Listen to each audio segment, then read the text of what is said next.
Pernah nggak sih capek dengan aturan pemerintah yang makin hari makin unik? Dan pernah nggak sih lo mikir, kalau AI yang jadi presiden, kira-kira bakal korupsi nikel juga nggak ya? Atau yang lebih gila lagi, kalau semua menteri diganti sama mesin cerdas, akankah negara kita jadi lebih maju? Atau malah chaos total? Well, ini bukan plot film fiksi, tapi ini topik serius yang sudah mulai dibahas di dunia nyata. Dan hari ini kita bakal ngebahas pertanyaan yang gila tapi penting. Gimana kalau pemerintah kita digantikan oleh AI? Yuk kita bahas bareng-bareng.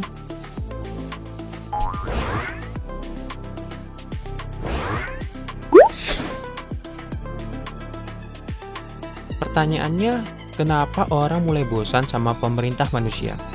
Jujur aja, kita hidup di zaman dimana kita menganggap bahwa pemerintah atau politikus sering banget diasosiasikan dengan korupsi, janji doang tapi nggak ditepati, drama debat yang nggak produktif, Kalau saya nonton film porno itu salah saya di mana? dan kadang konten-konten pencitraan. Generasi sekarang mulai makin skeptis. Mereka mikir kalau manusia bisa salah, bisa korup, bisa manipulatif, kenapa gak kita coba pemimpinnya nggak punya ego? Dan muncullah ide AI sebagai pemimpin.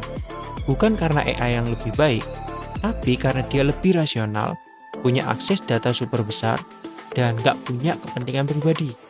Lalu, bagaimana bentuk pemerintahan AI? Coba bayangin, semua kebijakan publik diambil berdasarkan analisis data real time. Inflasi, cuaca, harga beras, sentimen masyarakat di media sosial. Pajak ditentukan pakai algoritma yang adil. Yang kaya bayar lebih, yang miskin dibantu lebih, tanpa lobby-lobby politik. Rapat kabinet nggak perlu, cuma sinkronisasi server saja. Semua sistem decision making digerakkan oleh AI.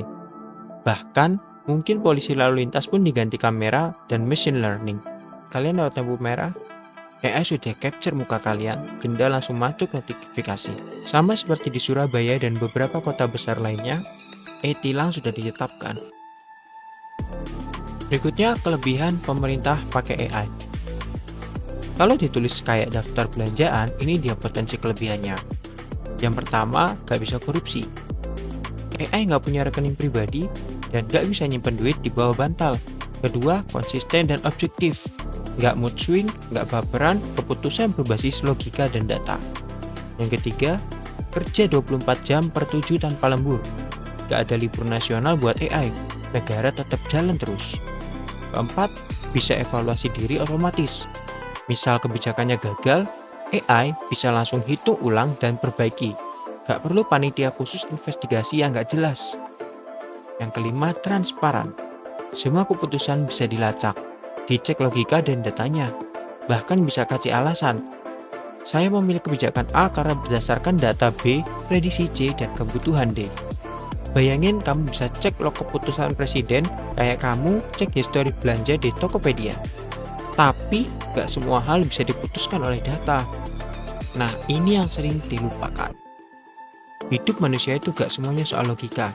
Kadang kita butuh keputusan yang berdasarkan empati, konteks sosial, dan ya perasaan. Misalnya, bagaimana AI menentukan kebijakan tentang fungsi? Bagaimana AI menentukan anggaran buat seni dan budaya? Bagaimana AI tahu pentingnya kasih waktu cuti buat orang yang burn out? AI bisa ngitung, tapi nggak bisa ngerasain. Dan itu berbahaya kalau yang dikendalikan adalah negara. Belum lagi kalau AI-nya disusupi data yang bias, atau malah dihack sama negara lain. Jangan lupa, sistem AI itu buatan manusia, dan manusia ya suka nyeleneh juga. Bayangin voting nasional diputuskan oleh algoritma. Di masa depan, bisa jadi kita gak milih presiden lagi lewat surat suara, tapi lewat sistem seperti ini. Warga login ke sistem digital, jawab serangkaian pertanyaan moral, ekonomi, dan sosial. AI ngolah jawaban kita, lalu menyarankan 3 kebijakan terbaik berdasarkan mayoritas nilai masyarakat. Kayak Spotify, tapi buat kebijakan negara. Tapi apakah itu demokrasi? Atau algoritmanya yang ngaku-ngaku ngerti kemauan kita? Kalau pemerintah AI gagal, siapa yang bertanggung jawab? Ini pertanyaan yang paling penting. Kalau keputusan AI salah, siapa yang kita demo? Servernya, programmernya, Elon Musk? Karena di sistem politik sekarang, Walau banyak cacatnya, minimal kita tahu siapa yang salah, Nggak tahu, tanya yang mau tanya saya. kita bisa protes, kita bisa ganti pemimpin tiap 5 tahun. Tapi kalau pemimpinnya adalah sistem tak terlihat yang nggak punya wajah, nggak punya rasa bersalah, dan nggak bisa disindir di Twitter, itu bukan utopia, itu teknokrasi dingin. Jadi solusinya apa? Bukan berarti kita harus 100% anti teknologi. Yang ideal bukan AI menggantikan manusia, tapi AI mendampingi manusia dalam mengambil keputusan. Contohnya, Menteri Kesehatan dibantu AI buat prediksi wabah. Presiden pakai AI buat hitung dampak kebijakan fiskal. Polisi pakai AI buat deteksi kriminalitas, tapi keputusan tetap di tangan manusia.